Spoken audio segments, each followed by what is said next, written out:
Assalamualaikum warahmatullahi wabarakatuh. Saya Miftahul Falah Ahmad dari Prodi PAI semester 3 ingin menjawab soal UTS mata kuliah hadis Tarbawi.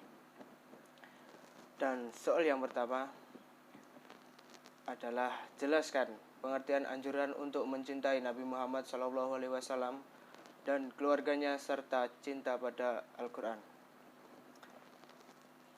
Mencintai dan mengagungkan Nabi Muhammad SAW melebihi kecintaan dan pengagungan terhadap seluruh makhluk Allah Subhanahu wa Ta'ala.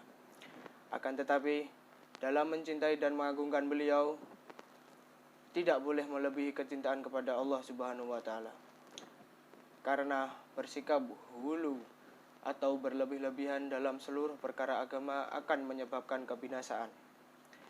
Yang pertama, wajib bagi hamba mencintai Allah dan merupakan bentuk ibadah yang paling agung. Allah Subhanahu wa Ta'ala berfirman, "Walladzina amanu asyaddu hubban lillah." Dan orang-orang yang beriman sangat besar cintanya kepada Allah. Al-Baqarah 165. Dan yang kedua, mencintai Rasulullah sallallahu alaihi wasallam dan mengagungkannya sebagaimana para sahabat radhiyallahu anhum mencintai beliau sallallahu alaihi wasallam lebih dari kecintaan mereka kepada diri dan anak-anak mereka. Sebagaimana yang terdapat dalam kisah Umar bin Khattab radhiyallahu anhu, yaitu sebuah hadis dari sahabat Abdullah bin Hisham radhiyallahu anhu, ia berkata, "Kunna ma'an Nabi sallallahu alaihi wasallam wa huwa ahidun biyadi Umar bin Khattab. Faqala lahu Umar, ya Rasulullah, la anta ahabbu ilayya min kulli syai'in illa min nafsi." Faqala lahu Nabiyyu sallallahu alaihi wasallam, la walladzina nafsi biyadihi hatta akuna ahabba ilaika min nafsika. Faqala lahu Umar, fa innahu al-ana wallahi la anta ahabbu ilayya min nafsi. Faqala Nabiyyu sallallahu alaihi wasallam, al-ana ya Umar. Yang artinya, kami mengiring Nabi Muhammad sallallahu alaihi wasallam dan beliau menggandeng tangan Umar bin Khattab radhiyallahu anhu. Kemudian Umar berkata kepada Nabi sallallahu alaihi wasallam, "Wahai Rasulullah, sungguh engkau sangat aku cintai melebihi apapun selain diriku." Maka Nabi Muhammad SAW menjawab, "Tidak, demi yang jiwaku berada di tangannya, hingga aku sangat engkau cintai melebihi dirimu." Lalu Umar berkata kepada beliau, "Sungguh, sekaranglah saatnya, demi Allah, engkau sangat aku cintai melebihi dariku." Maka Nabi Muhammad SAW bersabda, "Sekarang engkau benar, wahai Umar."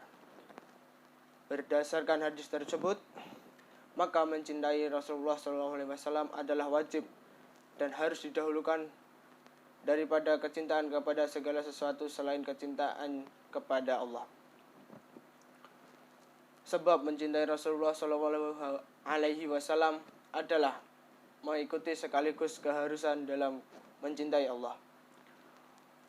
Orang yang beriman akan merasakan manisnya iman apabila hanya Allah dan Rasulnya yang paling ia cintai.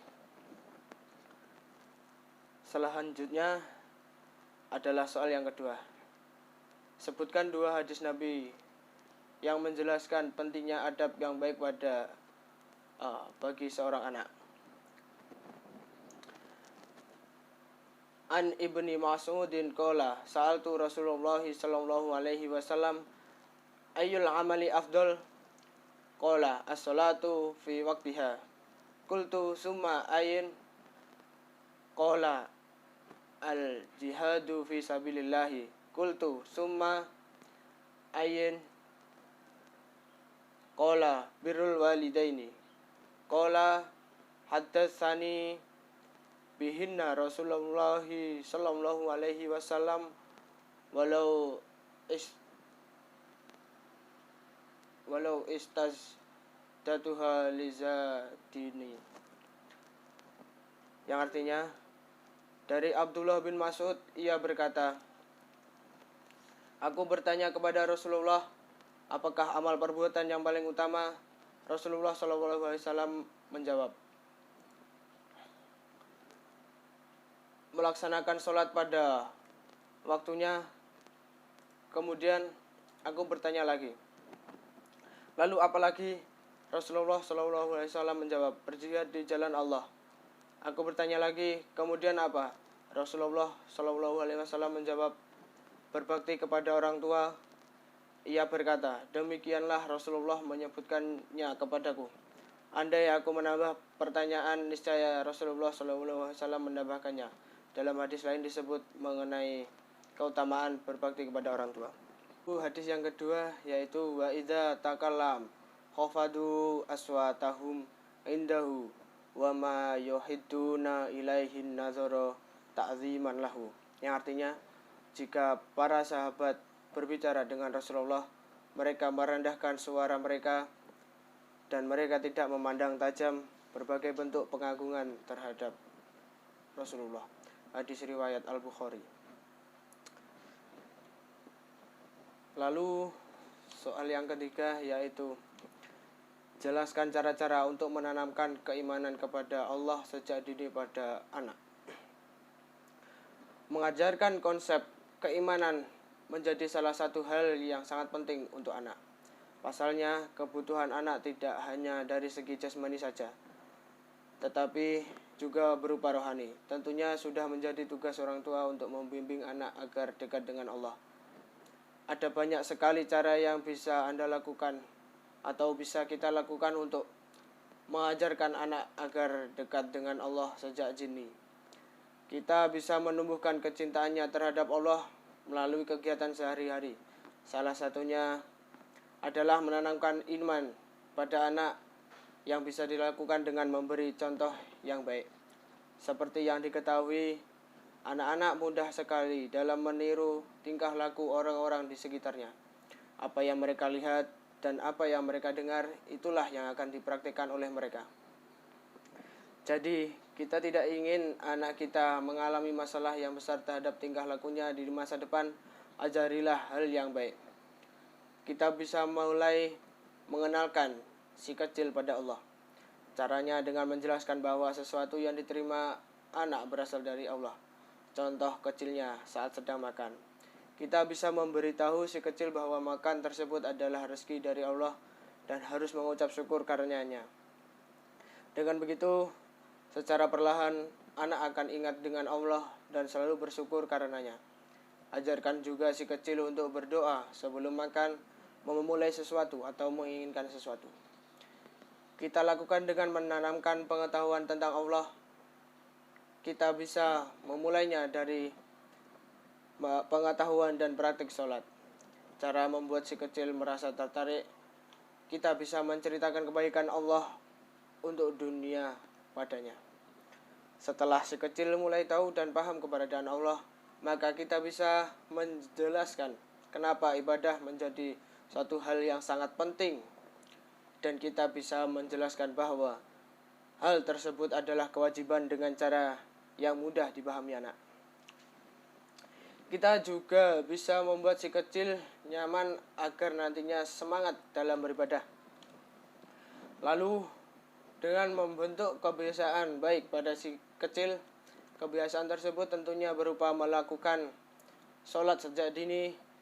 Jika si kecil terbiasa untuk melakukan sholat, maka nantinya dia sudah terbiasa, seolah sholat menjadi rutinitas yang harus dilakukan dan tidak boleh ditinggalkan. Kita bisa mengajak si kecil sholat bersama agar dia merasa tertarik. Selain itu, ada cara yang lainnya untuk membuat si kecil tertarik. Kita bisa membuat jadwal khusus untuk anak dan memberinya hadiah kecil-kecilan sesekali. Karena jika terlalu sering, tujuan anak bukan karena berdoa, tetapi karena mengincar hadiah. Tentunya bisa menjadi trik yang salah, bukan? Selanjutnya, bisa dilakukan dengan mengajarinya untuk mempunyai kasih sayang. Beritahukan hal yang baik tentang cara bagaimana berbagi kepada sesama, menyayangi tumbuhan dan hewan dan lainnya. Beritahukan juga si kecil hal yang tidak boleh dilakukan dalam agama. Misalnya bertengkar dengan sesama, mempunyai rasa dendam, tidak sholat, dan lain sebagainya. Kita juga bisa menjelaskan pada si kecil akibat melakukan hal yang tidak baik dengan cara lembut. Dengan begitu, si kecil bisa mengerti dan tidak akan ketakutan. Jika usia si kecil mulai beranjak, kita bisa mengajarkannya untuk mengenal Al-Quran, membiasakan anak melakukan hal baik, bisa membuat mengerti lebih dalam tentang agama. Selanjutnya, soal yang keempat, yaitu jelaskan 2 buah hadis yang berkaitan dengan pentingnya pendidikan jasmani bagi seorang muslim. An Abi Hurairah anin Nabi sallallahu alaihi wasallam qala laula an asyqa 'alal mu'minina wa fi hadisin Zuhairin ala ummati la amartuhum bisiwaki inda kulli salatin. Yang artinya sekiranya tidak akan memberatkan bagi orang-orang yang beriman. Dalam riwayat Zuhair, bagi umatku, tentu aku menyuruh mereka menggosok gigi ketika mendirikan setiap sholat. Rawahu Muslim. Yang selanjutnya, khamsu minal fitratil hitani wal istihdadu wa qasun. Yang selanjutnya, khamsun minal fitrati al hitani wal istihdadu wa qasus saribi wa taqlimul adzafiri wa tanful ibti. Rawahul Bukhari wa Muslim wa an Abi Hurairah. Artinya ada 5 kesucian, yaitu berkaitan mencukur bulu kemaluan, menggunting kumis, memotong kuku, dan mencabut bulu ketiak. Cukup sekian jawaban dari saya. Apabila ada salah, kurang lebihnya mohon maaf yang sebesar-besarnya. Assalamualaikum warahmatullahi wabarakatuh.